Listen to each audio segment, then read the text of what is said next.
Hello everyone, lesson number 22 लघु काव्यों, जिसके total 3 types है। 3 प्रकार के लघु काव्य हमारे पास है, जिनमें से पहला है मुक्तक, second is haiku and third is दोहा। तो सबसे पहले समझ ले मुक्तक। तो मुक्तक की डेफिनेशन यानी कि मुक्तक यानी कि क्या, ये किस प्रकार का काव्य है। तो मुक्त यानी कि मोती, और मुक्तक जो हमारा काव्य है वो मोती के जितना ही इतना छोटा होता है, लेकिन उसका अर्थ, उसका मर्म बहुत बड़ा होता है। यानी कि मुक्तक के विचार जो है वो हमारे जीवन को बहुत ही शार्पली इफ़ेक्ट करते हैं। तो ये मुक्तक बनाया किसने है, तो हसमुख पाठक ने। હસમુખ રતિલાલ પાઠક અટીરા અને મામા પુસ્તકાલય ગ્રંથાલયમાં અમદાવાદમાં તેઓએ ગ્રંથપાલ તરીકે કામ કર્યું હતું। અડીસ અબાબામાં પણ ગ્રંથપાલ તરીકે સેવાઓ આપી છે। વસ્તુનું મૂળ અને બીજા કાવ્યોમાં તેમના અનુવાદો છે, यानी कि उन्होंने ट्रांसलेशन किया है। जापानीज़ नाटक, તેઓએ જાપાનીઝ એક નાટક है उनका ટ્વિનાઇટનો અનુવાદ यानी कि ટ્રાન્સલેશન સારસીનો સ્નેહ નામે કરેલો છે। મા દીકરો અને રાત્રિ પછીનો દિવસ એ બેમાં વાર્તાઓ એમણે લખેલી છે।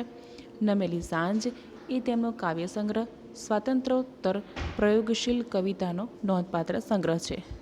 आ मुक्तक में यानी कि हमारा जो ये मुक्तक है हसमुख भाई ने लिखा है वो गांधी जी से रिलेटेड है।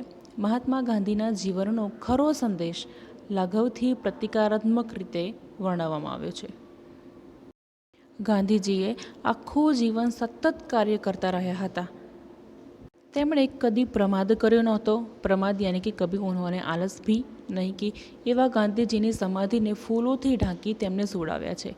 તેવું જોઈને લેખક વ્યંગ રૂપે यानी कि કટાક્ષ में ગાંધીજીના કર્મમય जीवनનો महिमा प्रकट करे છે। तो यहाँ पर मुक्तक का टाइटल दिया है राजघाट पर। ओके, देन छोटे से मोती के जैसा मुक्तक है, उसकी 2 लाइन है वो समझ लें। आटला फूलो नीचे ने आटलो लांबो समय गांधी कदी सूता नहीं।